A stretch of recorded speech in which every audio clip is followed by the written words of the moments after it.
انتن قاعدين انتن بنقول راجعين. أبوي كيف يا ولدي؟ هاي يا أبوك. تمام أبوي. زي ذكاء اصطناعي. أنا أبوك ذاتي يا ذكاء اصطناعي. أنت مجنون ولا شو؟ تمام أبوي. أبوك أنا يا زلمة. تمام أبوي. يدي قفل الباب وفوق شيء كمان.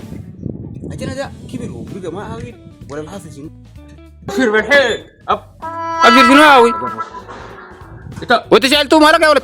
قمت بعات ولا شنو؟ يا أخي الزول معايا بس يغيب وخلاص تقول لي بعدي شنو؟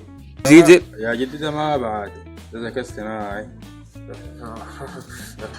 ما قالوا غرقت بالسفينة. غرقت وين يا أبوي؟ غرقت وين؟ السفينة اللي قالوا غرقت دي أنا مرقت منها. أنت ما بتعرفني أنا بقاعد أقوم؟ يا أخي والله قالوا قلت والله أنا بكيت فيك بكية. والله ما بكي فيك مرتين وريتها كمان. أنتوا ما تخلوني أدخل جوا البيت. تدخل وين؟ ده ما ابوي يا جدي. البعات ده يدخل وين؟ ذكاء اصطناعي. انت يا دول انت تعرف ما عندك حاجه معانا في البيت ده. كيف؟ نحن والله ورثك ذاته وزعناه. الورثة قسمتها حقي أنا قرشي أنا وقسمته. هو أنت أمشي من قدامي. أنت كمان أمشي من قدامي. أمشي من قدامي قلت لك. والله ده كلام لا. انا اقول لك حاجه انا دار اعرف. قلت ان شاء الله يجيب لي ولد اوجع منك. أوجع مني أنا؟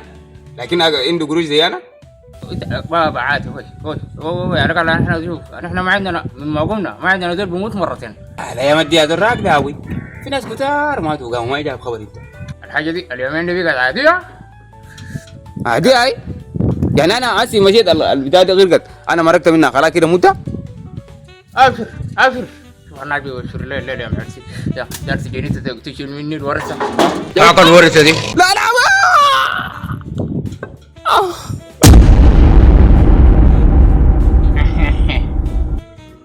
قوم تاني كان تقدر.